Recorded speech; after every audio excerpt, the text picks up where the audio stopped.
They say if you don't stand for something, you'll fall for everything. And the greatest power a man can have is to have control over the minds of other people. The greatest desire a man has is not only to play God, but to be God. And the greatest treasure a man can have is freedom. Freedom of thought, freedom of expression, and freedom of service. Imagine a world where your beliefs are not your own, where your thoughts are manipulated, and your freedom is an illusion. This is the world of a cult. There are believed to be as many as 2,000 suspected cults currently operating in the UK, and many of them recruit students. There are up to 10,000 cults in the United States, and according to a collection of studies, there are about 1.65 million to 6.6 million members around the world. But what exactly is a cult? A cult is a group typically characterized by unorthodox beliefs and practices, an authoritarian leader, and an intense commitment from its members. Unlike mainstream religions or social groups, cults employ extreme methods of control and manipulation. Cults manifest in various forms, each with its distinct characteristics and focuses. They can be religious cults, political cults, doomsday cults, commercial cults, self-help cults, New Age cults, psychological cults, and UFO cults, to name a few. Given the continued negative associations with the term cult, many sociologists and researchers now prefer to use the term New Religious Movement, NRM, to describe groups previously called cults. The world has seen numerous infamous cults, each with their own extreme beliefs and tragic outcomes. The cult of Santeria under Adolfo Constanzo was notorious for ritual murders in the 1980s, while the movement for the restoration of the 10 Commandments of God led to over 700 deaths in Uganda in 2000. The People's Temple, led by Jim Jones, ended in the Jonestown Massacre in 1978 with over 900 deaths.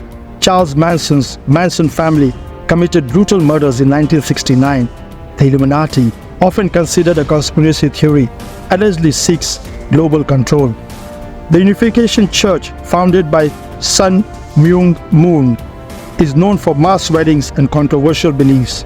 David Koresh's branch, Davidians, were involved in the deadly Waco siege in 1993.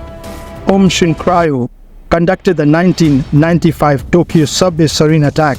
Heaven's Gate, led by Marshall Applewhite, saw 39 members commit suicide in 1997.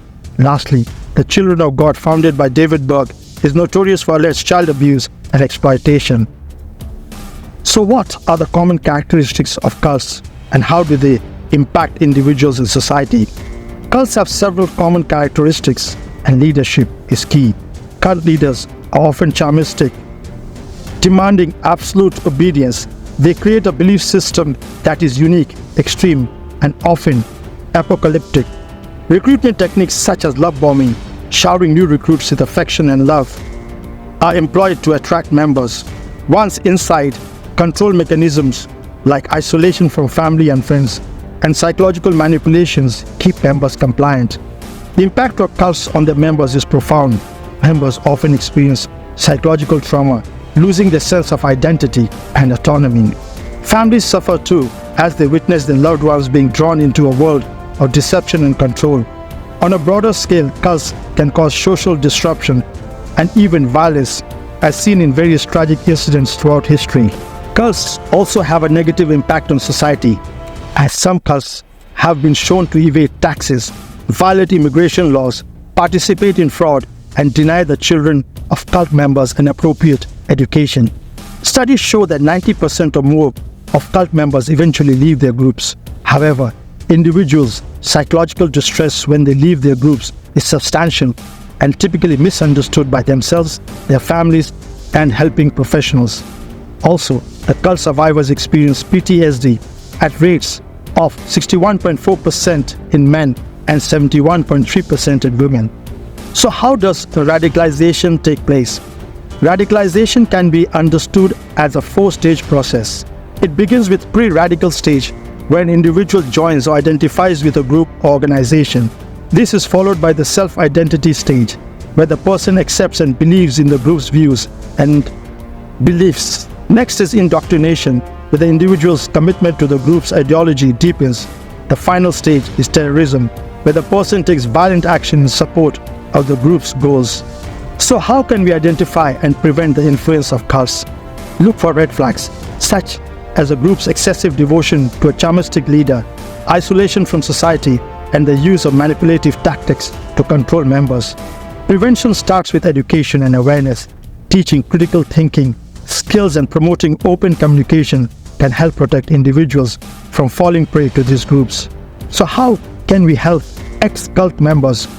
Helping ex-cult members to integrate into society involves providing emotional support, connecting them with professional help such as therapists and support groups, and educating them with cult dynamics, rebuilding social connections with family and friends, offering practical assistance in finding housing and employment, and providing legal and financial support are crucial. Encouraging self-care and wellness practices, offering long-term support with regular check-ins, and promoting public awareness about the dangers of cults further aid their recovery and reintegration.